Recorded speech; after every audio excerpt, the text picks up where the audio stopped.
Hi, Yodali. Thank you so much for joining me as a guest on the Naturally Innovative podcast. And I'm really thrilled you're here.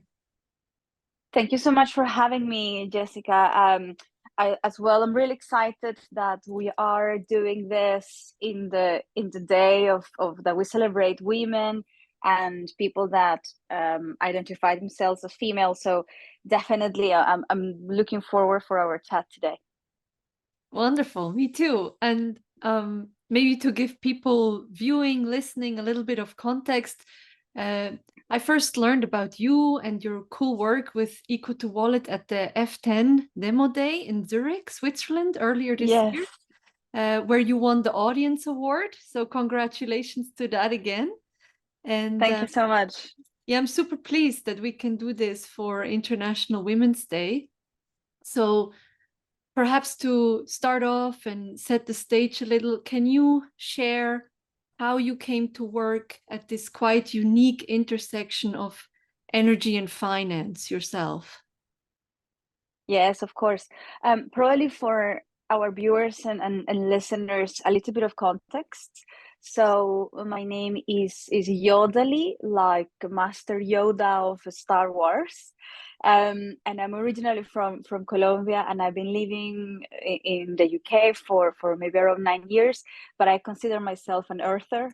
So there are no really boundaries and no jurisdictions and stuff like that. So very much a consciousness of earth and humans and symbiotic with other relationships is very part of my core.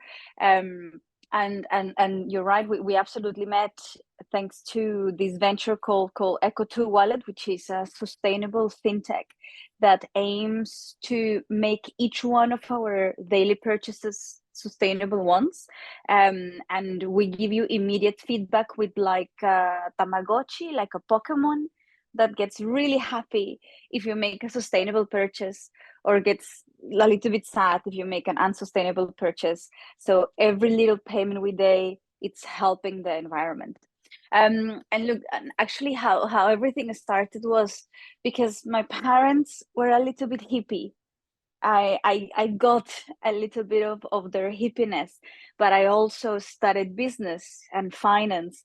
And I was thinking, how can I build something that combines the thing that I love the most, which is sustainability and money? And that's how I ended up in this journey of trying to work in companies that are very polluting. So I work in oil and gas businesses, and I also work for the financial regulator. And at the end, I said, hold on, it has to be a middle way.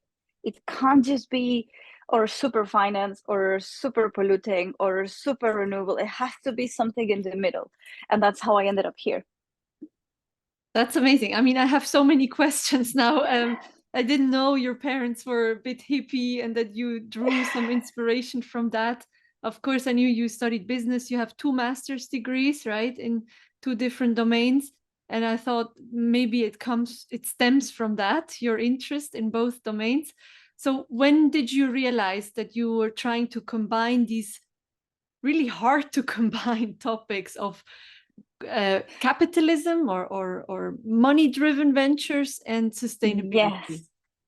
yes. I call it sustainable capitalism. Okay.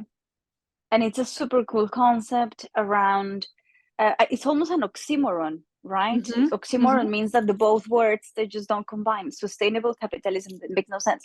But I realized that I wanted to do something around this because I couldn't find a sweet spot for me.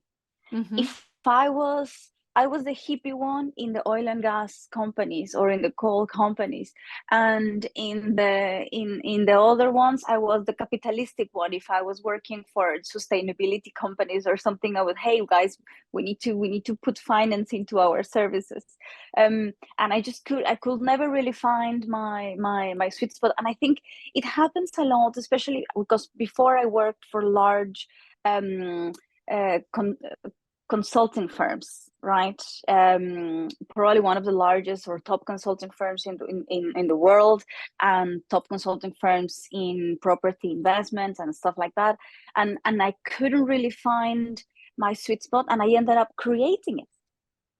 So to the point that I said, okay, guys, look, there is a gap in your offering. You need to put sustainability into your offering, or vice versa. Guys, there is a gap into your whatever. We need to put finance into your offering. So I had to make myself. And actually that comes to a cool story. For my second master's, I graduated from energy, environmental technology and economics from the University of London. And when they asked for my feedback, I said, guys, you have nothing of finance, nothing. It's crazy that you are talking about these amazing things, how we're going to change the world, decarbonization, sustainability, but you're not telling people how to do all the finance stuff. And a year and a half later, the university came back to me and say, you know what? You have a really valid point. Do you think you can come up with a very short thing, maybe 3 hours, and give it to our students? And I was like, are you sure? I'm 26, you know. Now I'm going to be now I'm 35, but at that point it was I'm too young. And they were like, well, just give it a try, like something short. And I'm like, okay. And I built past of my knowledge on finance, and I built a very first section on sustainable finance. And I did it. They loved it, and they said, can you make a whole thing around this? Can you make a whole module? And we call it the energy finance module at the University of London. And I said, okay, I love the challenge. Let's do it. So I have to build my own spot. And for all these women that are listening to us now, if you feel that you just kind of don't belong because you have knowledge from many things, even from social media, even from your parents, even from your family, even from your passions, make your own sweet spot, because your knowledge is valuable in the way that you build it yourself. And if you haven't find your own spot, make it. That's a very beautiful message and very powerful message. And that's also with the story you just told, right? So relatable, and say, if you don't fit in, just create your own sweet spot, and you might end up lecturing at the University of London, a module you Yes. created yourself. Yeah. Yes, definitely. And one of the good things is that, because when you're building something, there is no bar set if you're doing something good or something wrong. And I think with inspiration, it works like that. And with leadership, it works like that, because there are no bars, and you make the bar. If you do something, even if it's wrong, you're creating a bar. And it's amazing. It's super cool. Something that I was thinking about the other day is, when someone comes to you, they think that they can compare to your amazingness or to your greatness, because you think you are the one setting the bar high. And I was thinking, that's not true. Another person can come with their own bar, and they can make their own bar, and they can set it, and they will never have to compare to myself, because my bar it has a different shape, a different color, a different flavor than to anybody else. And I'm sure, Jessica, you know what I'm talking about, right? Because I've seen all the amazing inspiration and leadership you're doing for all these amazing listeners, not only men, women, but everybody. And the inspiration you give to everybody, it has a different flavor, a different color, a different type of bar for everybody, you know? Yeah, I mean, I love that you use the word flavor, because we all come with our own sets of ingredients, right? Different backgrounds, different interests, prerequisites, interests, whatever it is, and you throw it all together and you can create something new and move into a very untapped field. I love that. I love how do you describe that? Thank you so much. And you know what's interesting?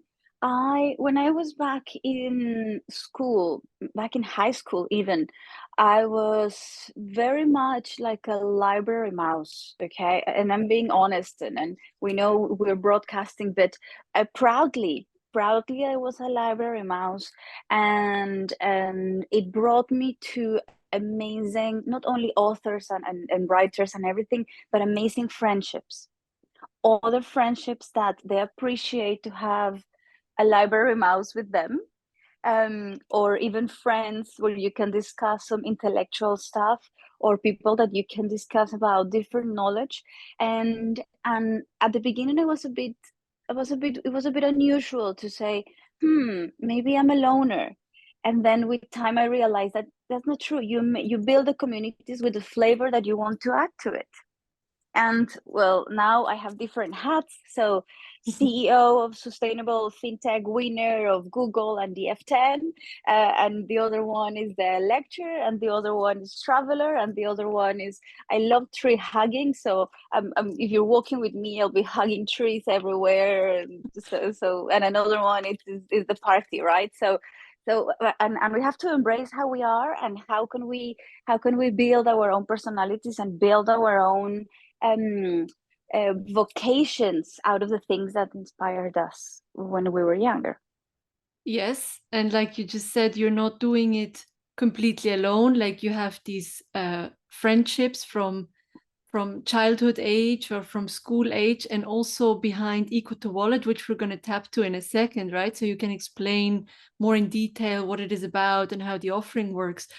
Is behind Eco2Wallet, you have what you call the Fantastic Five of female fintech, with four Thank other you women, for right? remembering it. Yes, yeah, I remember it very well how you said that on stage, and they're all working with you on this big vision. And since we released this episode on International Women's Day, I was going to ask you, what is your take on the importance of women in finance, fintech, but also especially for sustainability?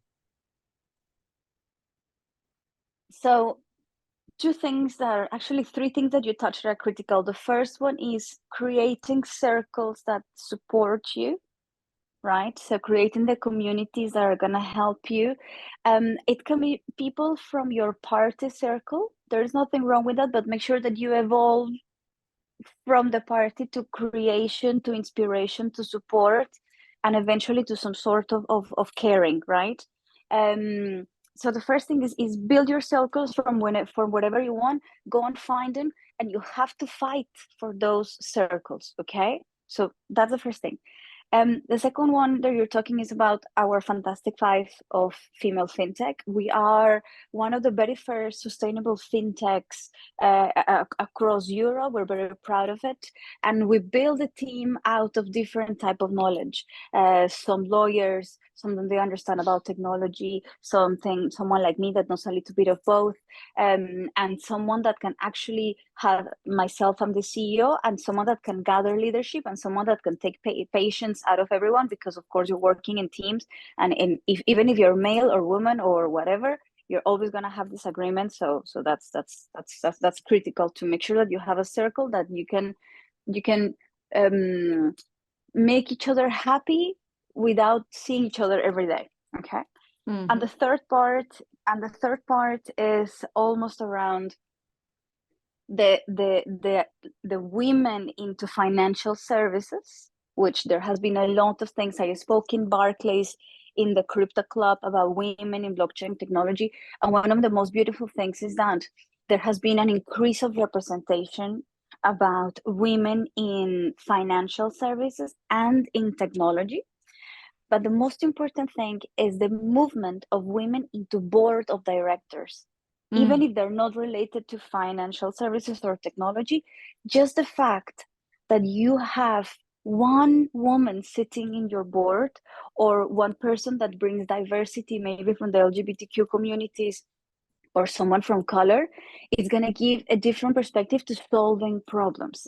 And I think that's important. Not only having women getting into jobs, because I think a lot of things are happening now. Most of the big firms are moving into bringing and supporting women, like you and I are doing, but also like Morgan Stanley and the big banks, they have big players. But the most important thing is not having them only in your workforce, but putting them in your board. Make them decision makers, train them as senior leaders, train them as executive leaders. And that's the most difficult thing. Look, a fun fact about Colombia is that it's one of the few countries where it's most likely you're going to have a female boss. Oh, really? Yes, the main reason, and it's unusual, right? Because around the world, usually it's highly likely you have a male. And think about your own bosses. Actually, to everybody that is listening to us now, think about your bosses in your life past, or your line managers. Were male, were they female? What was the ratio, right? Think about it, Jessica, while I'm telling you the story. And in Colombia, the main reason is we are a Catholic country, but at the same time, the divorce rate, it's also quite considerable. So a lot of women, they decide to become single mothers rather than to stay with their husbands or with the father of their kids, and they have this urge to work really hard, and they very quickly become bosses. So in this case, probably it comes from necessity. But what I want to say is that, and it doesn't matter where your input or from your strength is coming from. If you feel like you might be up to leadership, you have it in you. And don't I aim agree. for your next level of leadership. Aim for executive leadership. Aim for the boss of the boss of the boss of the boss. And if they don't hear to you, I'm sure if you go into this amazing center for supporting female roles, someone will have you even for a company role that is going to be an executive role in the board. So if you want an advice for you, Jessica, or for any of our listeners, go for executive roles or non-executive roles. It's a beautiful thing to do, and you learn how to make amazing decisions, not only for you, but for a whole community. I like that, what you say, like to aim higher than you think you can maybe initially go. And also how you said putting women into decision-making positions is what will eventually also bring some change. I mean, be it for financial services or sustainability, we're facing a lot of complex problems which require many different perspectives, right? It can't just come from a single perspective from a group of people that represent more or less the same ethnics or mentality. Yes. We need this diversity. Yes, and sometimes one of the mistakes we try to commit is that we say, "Oh, let's consider the vote of just because it's a woman, or let's just put the for promotion just because it's a woman." And excuse me, but this is not the game. Nobody is playing. You don't have to feel sorry or sorrow for me. You don't have to give me a promotion just because I have boobs. Exactly. That's absolutely not the case. It's competitive acknowledgement and additional skill support. Okay, so if you are a leader, and this goes for everybody, if you want to promote skilled management, do it across the board, and you will see that the competition, it's real regardless of their gender. And one of the things that we need as well is the male community needs to be supportive as well of skills that are going for female, and vice versa. It's just not one way or another. It's the same with LGBT and people of color. So look, I think opportunities are amazing, and one of the main messages that you have to do is cross skill education between one part and the other, and executive education. Most of the universities, especially even in my course, I want to think it's an exception, but most of education that they're giving to our kids or they're giving to ourselves, they have a lot of decision thinking, but there is not enough executive decision thinking. And in most of the cases, executive decisions, they can be really hard. You're going to harm people. And we need to learn how to harm others and how to be fair, how to be a good ruler, how to be a good boss, how to make people understand that it's something that is better for an organization, and it's not a direct attack for someone. That's why they said it gets lonely at the top and people hate you. And nobody teaches us how to be the bad cop, you know? sometimes you have to be kind and respectful and everything, but the lack of education into executive decisions, I think this is a big critic I have, not only for Mabel, for women, but for everybody. And we need to learn not only more emotional intelligence to deal with these decisions, and at the same time, how to be the bad cop, or how to be the strong boss, or how to be the one giving orders, being fair and being just and being respectful of everybody. I couldn't agree more, because it's about making very difficult decisions, right, at an executive level or in general, also as a society, if we vote new political leaders, etc. It's how to also make trade-offs. And I think in what we're facing now also with climate change, there is not going to be winners and losers. There has to be like a middle way, and it requires really difficult decisions. And I believe you also talked about in the past, and I've discussed it with previous guests here on the podcast, putting a fair price, for example, on CO2, but also other greenhouse gases, you know, how to put a monetary value on it and make it more relatable to people. In your experience, and also with Eco2Wallet kind of in the background, can you explain what in your understanding, what works, what kind of strategies you choose also with Eco2Wallet to make this happen, to allow people to make better decisions, even though they're not necessarily easier? Okay, so 2 points. The first one is carbon pricing, and the second one is sustainable purchasing, or awareness on purchasing. Okay, so let's touch on the first one. Actually, I want to do a very quick exercise with you. And if you are listening to our podcast, please do this exercise with Jessica and myself. What does a banana taste like? Don't tell me. Just think. Okay. Think about the flavor of a banana. Okay. Think about it. If you're licking the banana, not the skin, the actual meat. Just think about it. Can you think about the licking of the banana? Okay, perfect. Thank you so much. Now, think about a coin. Think about licking the coin and think about the flavor. Think about it. It's like, even if you haven't licked the coin in your life, you can imagine that flavor, right? It's a bit metallic, maybe a bit dirty. Maybe you're thinking about the bacteria, but you're capable of thinking around that. Now, I want you to lick a carbon of CO2. Harder to imagine. It's super hard. Even your brain is not even prepared for even imagining the act of licking CO2, because it's so invisible. But we can lick a coin because it's metal. So that's the main conundrum that we are facing in sustainable capitalism, is how can we make visible the invisible? And something that is so common, such as a coin or a banana, we can envision in our brain, but we can't with CO2.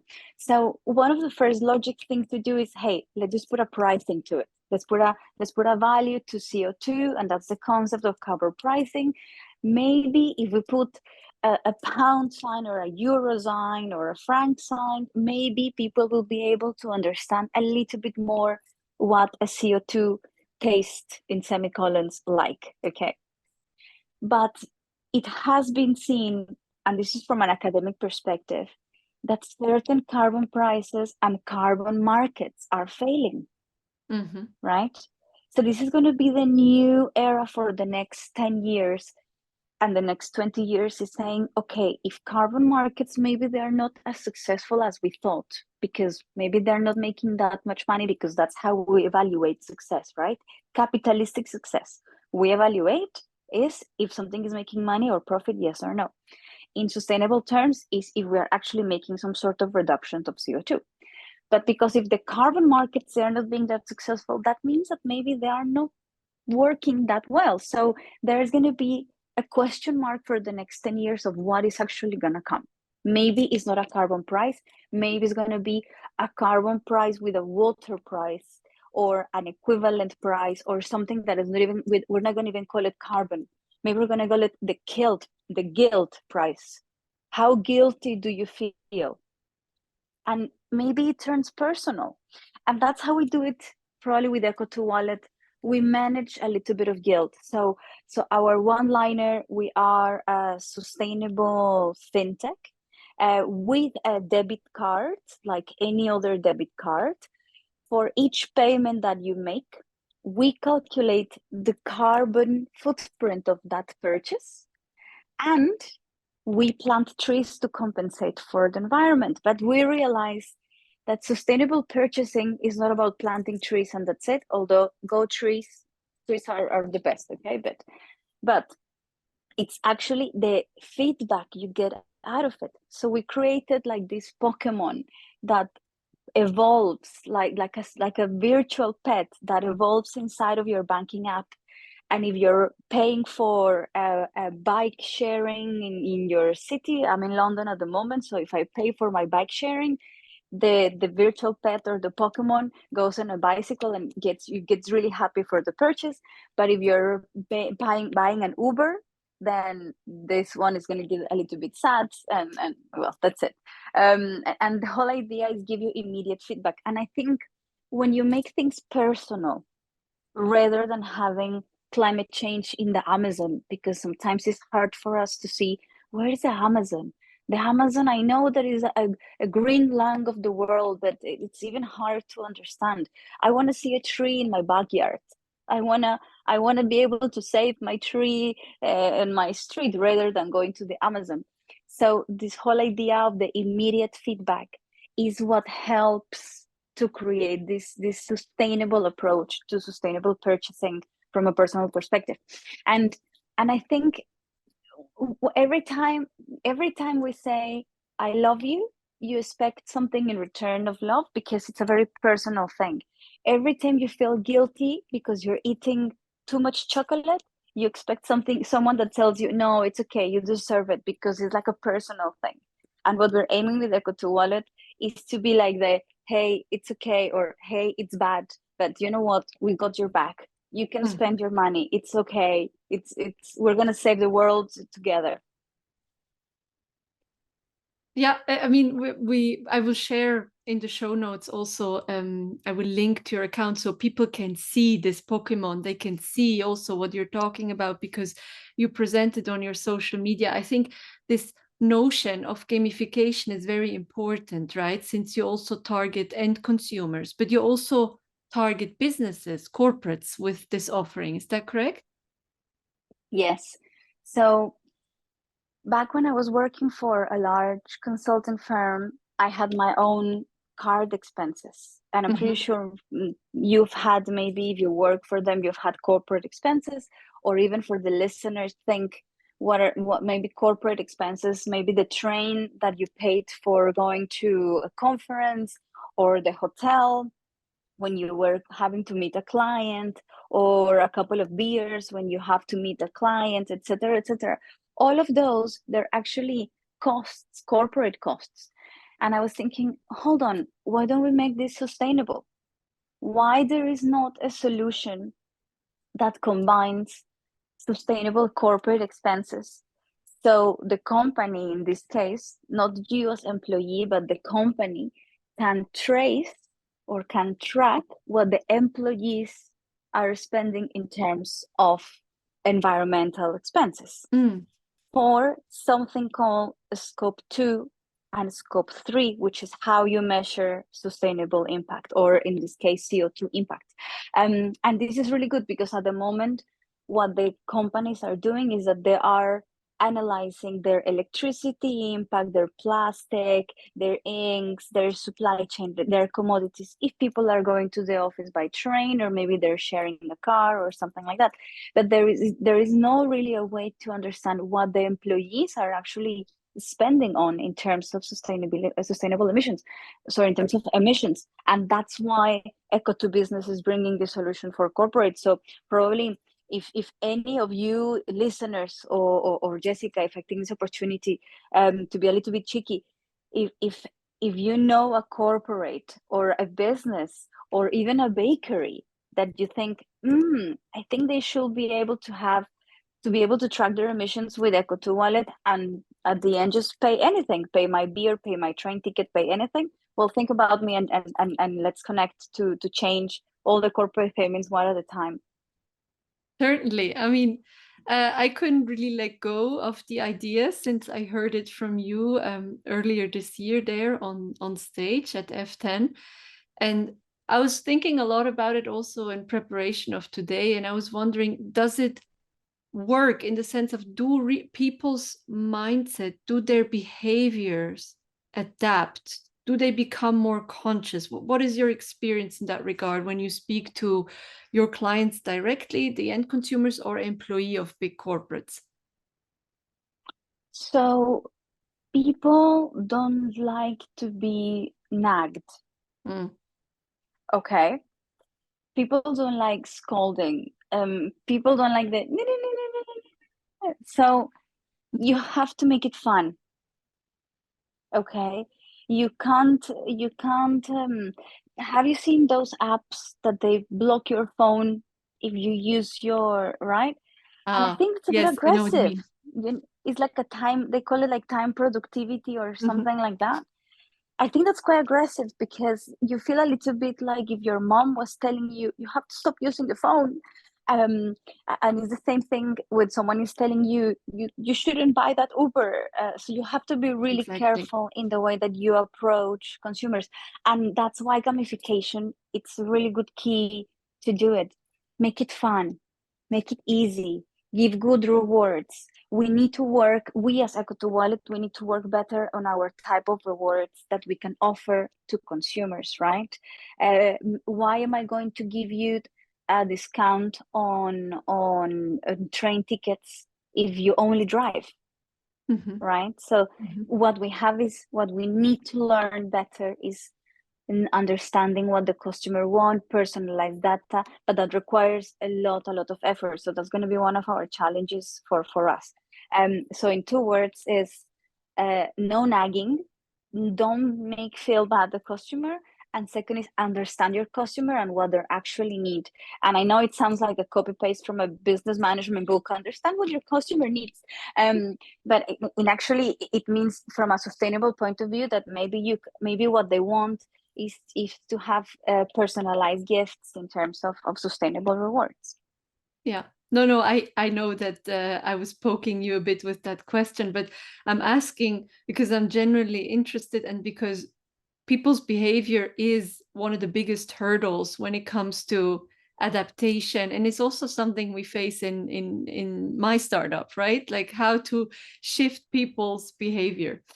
So certainly changing people's behavior is going to be a tough thing, but something needed to mitigate the risks of climate change, to move towards more sustainable capitalism, as you put it. In your experience, what other strategies work or are worth trying to move towards a greener future? Yes, that's a look, Jessica. It's a super valid question. A lot of people say that carbon taxes or carbon tax are the answer, and let's just tax everything and everyone, or just tax the polluters, and let's just make a war against the Unilevers or the big ones, and I think carbon tax will never be an answer. It can be a option, but carbon taxes will never be the answer, especially because when you generalize a tax like VAT, or something similar, because at the end carbon tax it becomes like a VAT, you create a disattachment of the actual environmental damage that the product is doing, and you create more a financial trap rather than that. And what you really want with people is education, right? So the answer is, how are you going to probably give more educative tools or didact or not technical, but what's the right word that I'm looking for? Well, educational tools, I think they're Yes, the right ones, because at the end, what you want the person to understand, not that if you pay more, you can pollute more, right? Because exactly. that's usually how carbon taxes work. And what you really want is, hey, if you pay a bit more smart, then the environmental damage is going to be less. I don't know if you remember, back in the old times, and maybe in some countries it still happens today, where if you take your Coca-Cola glass bottle, Mm, then you'll get like a something in return for that. And it yeah. was like a bit more of a common thing to do, that you bring your glass empty Coca-Cola container, and then you just create this environment. I think Starbucks, they tried as well, and most of the large companies are trying to do something similar. But how are you going to do it with a package, I mean, plastic tomato pack of 5 tomatoes, right? So that's definitely gonna be like that. But if you educate the consumers that the tomatoes in this case, they do have an environmental impact, and next to the price of the tomatoes, let's say 4 tomatoes are £5, but next to it it says 3 kilograms of CO2, or half a tree of Mm-hmm. environmental damage, something, make it in a language that they will understand, then for them it's going to be better to make a decision of a tomato that was grown locally from a tomato that is coming maybe from China, right? Yeah. So I think we'll have to create tools that are relatable. So some taxes, I'm not saying taxes are bad. I'm saying that taxes, they need to be measured properly. Educational tools, they need to be given accurately, and relatability, Mm-hmm. something that makes it personal to you. And again, remember the example of tasting the carbon footprint versus tasting the banana. It's going to be very similar. You cannot just give the people information in CO2. The information needs to be given in something else, or in some sort of rewards, or in something similar. Mm-hmm. No, I fully see your point, and it's really something that I'm fascinated by, and how hard it is also to change our own behavior, to change people's behavior on a broader scale. And I think you're spot on when you say relatability is a key aspect, education is a key aspect, right? That people even know what they're doing, what the impact of their purchase is. Mm-hmm. And another really important point you touched on is how things are connected. It's not enough to just talk about the tax, or to just have, let's say, this debit card you're offering. You need to work with different stakeholders. You need, I believe, what you call it also, Yes. cross collaboration. Yes. How do you do this with Eco2Wallet? So there are two types of cross collaboration, not only for Eco2Wallet, but for any of us. Mm-hmm. Cross collaboration means I want to work across skill sets, across companies, across governments, across technologies, to see if I can find one specific new tailored solution for something that is not in the market yet. Um, in Eco2Wallet, we got very lucky because we created a consortium with 3 other companies, one in Sweden, one in France, and one in Spain, and each one, they have a different set of skills. One is called Intergyro. They are bringing a lot of financial services for us. Another one is called Finance Innovation. They are French, and they bring information, technology, sorry, consulting information for go-to-market strategy.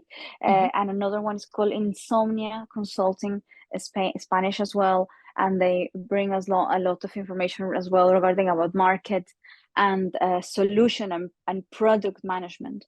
And I think it's the same with friends. Sometimes you have a friend that is a bit of a rocker, and you have a friend that likes burritos, and sometimes you have the friend that just likes raves, and you have the friend that just likes opera.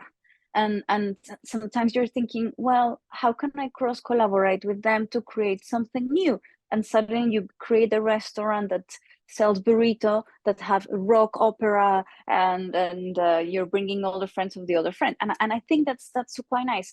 When you're trying to think about an idea, think not if the person has the skills or not, but if the person has the creativity to work with you into a new solution. And I think it's going to be the same for companies.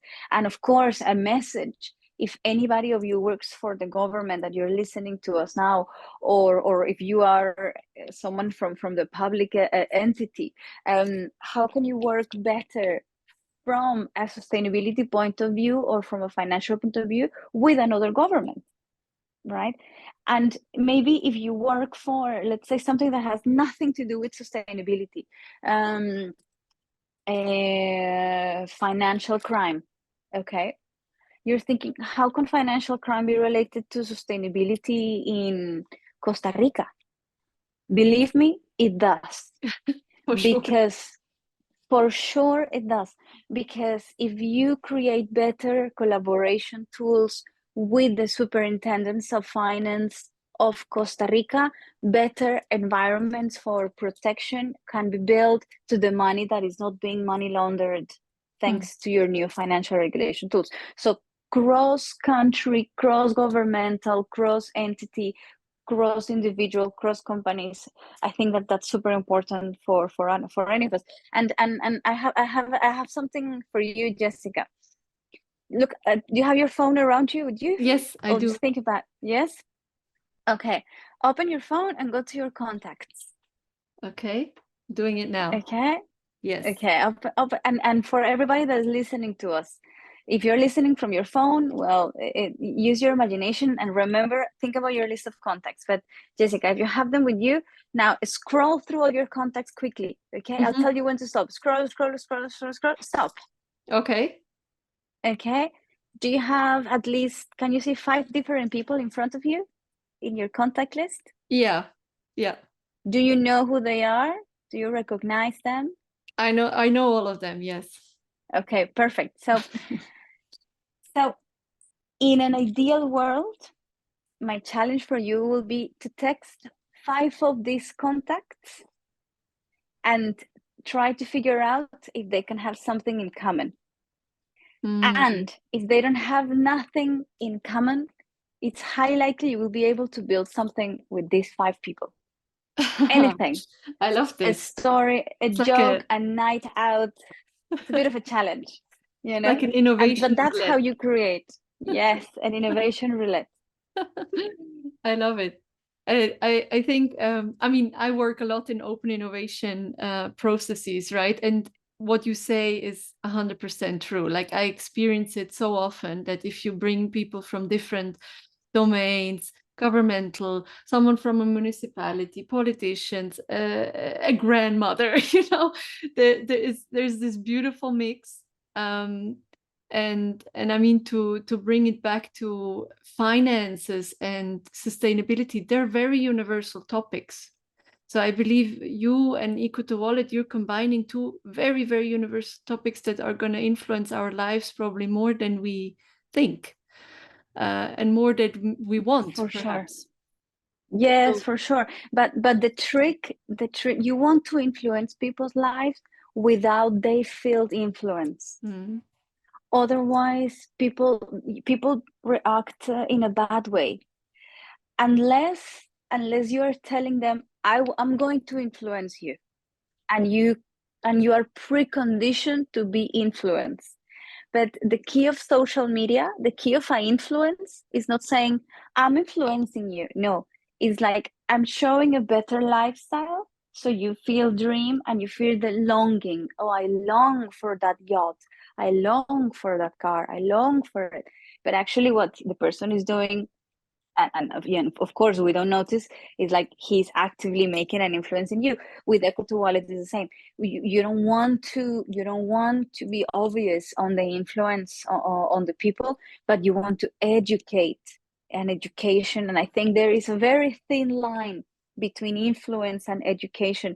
I think, at least from academia, because I'm a lecturer, right? So the influences is probably like the influencers that get paid a lot of money, and the academics don't. And we're both really happy in whatever the things that we do. But in both ways, there is a lot of influence. And a lot of things that I heard about my students is because I'm very open with them on their desires. What do you desire? You desire a job? You desire to build your company? You desire just to graduate because your parents were just telling you to get out of the house and graduate? Or you just need to change your career because you feel that you're not well represented where you are?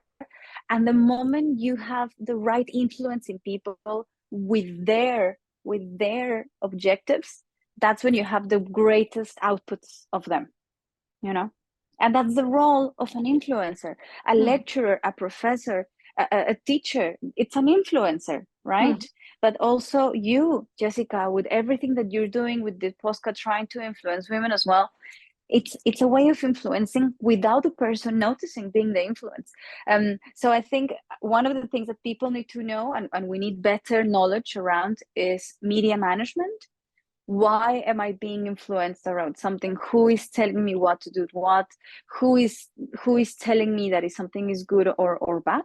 And at the same time, I want to accept when I'm being influenced, or maybe not. I just don't want to accept it. And being very respectful around that, of course, because respect is one of the most important things. But Jessica, sorry, can I ask you a question? Of course, yeah. Yes. Can work both ways. In innovation and sustainability, where do you think is the biggest challenge that have you seen across these many years doing this podcast, or in your own startup? To make an impact, you mean? To make an impact, yes. Like you. There are a lot of challenges. The list is very long.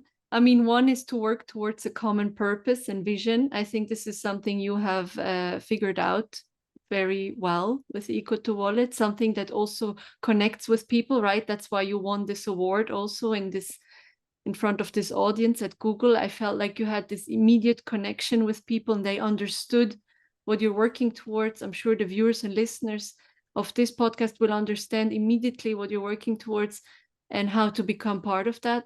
That can be a challenge in itself, to align people around this common purpose.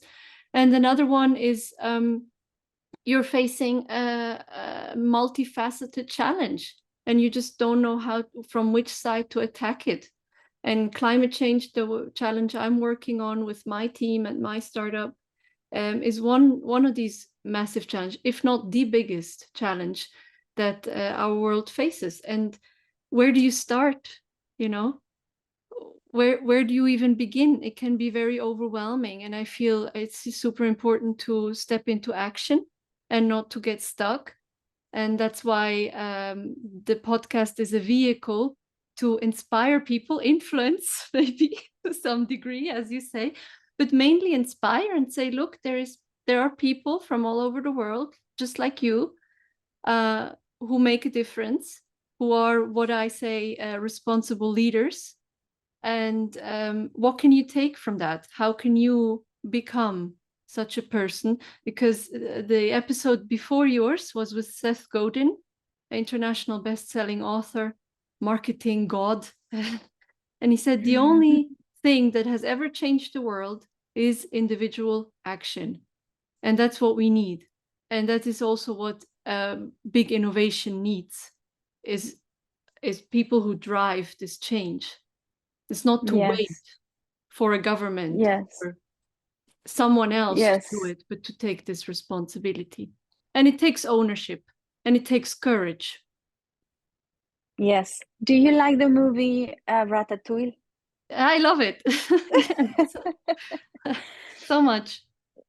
Ratatouille, for those listeners who don't know, it's a movie about Pixar, about a rat, a French rat, who loves cooking and has an amazing sense of smell, and he's an amazing cook, and then it uses a human to cook. And anyway, it's a lovely movie.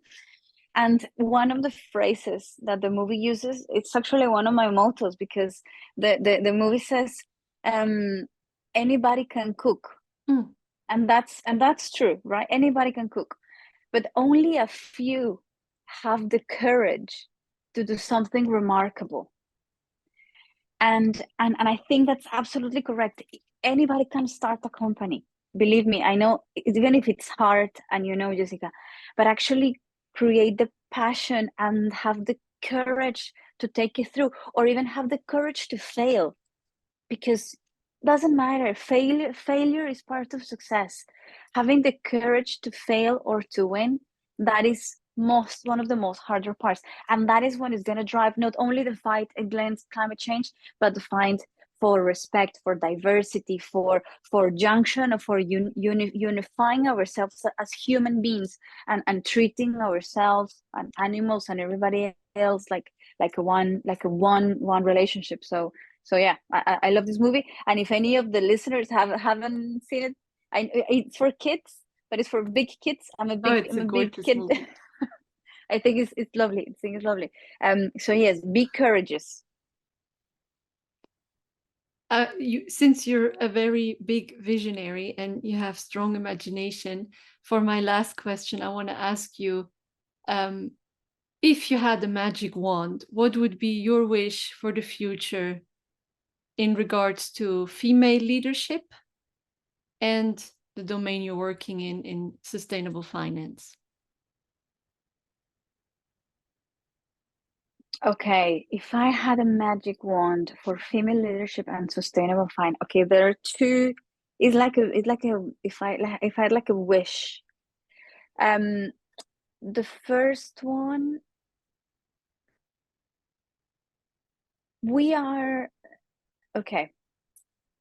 live out of cycles. Have you noticed, like, boots with fat heels, and then with short heels, and then they get fashionable again with fat heels and short heels?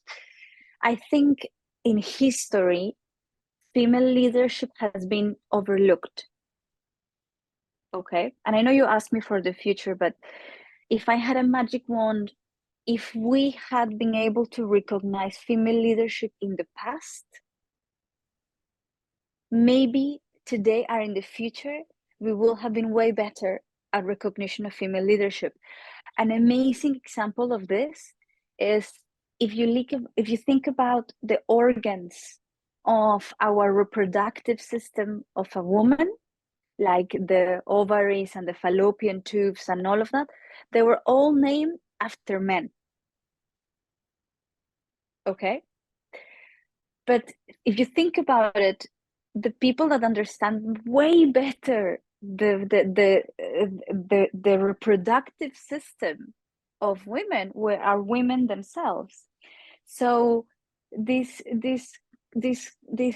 effect, actually this is called the Matilda effect, is when in history the achievement made by women got deleted by science. Okay, just because it was more respected than a man will find it, therefore a man gets to name it, and if a woman was involved in the process, then she will not be part of it. And if I had a magic wand, I will probably go back in time and try to create better recognition for these women in the past, that they just never had it, but they were there. And if that's the case, how to help this current recognition for females as well, that they're doing amazing things, and now they're having a little bit more of that. But what will have been if it was on that side? The second one is for sustainable finance. I wish every single person could go to the Amazon. And I wish every single person could go without making damage to the environment and see the destruction that is happening.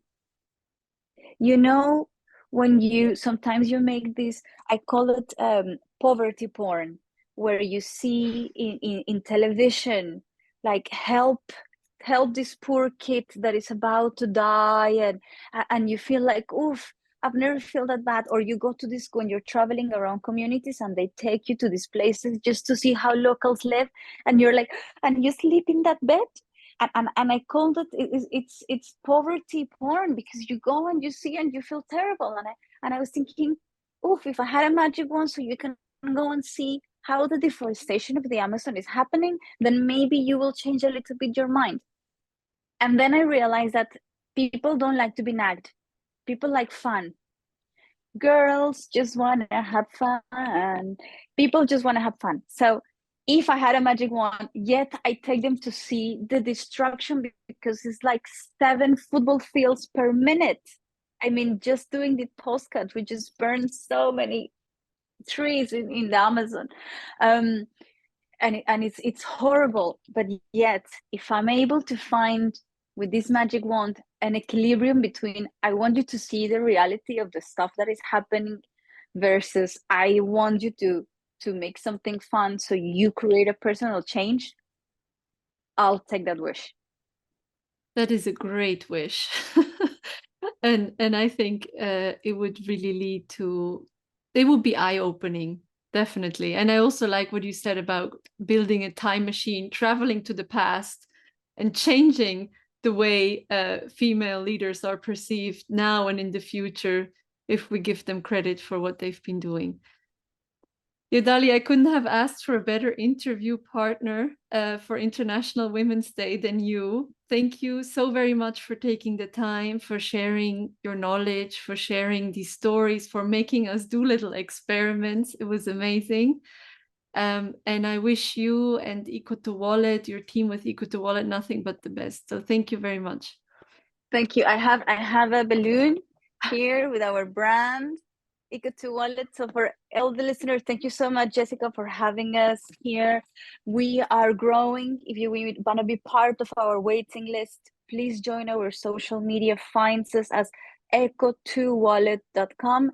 That's eco number 2 wallet.com, and join us, please, to make all debit card payments in Europe sustainable ones.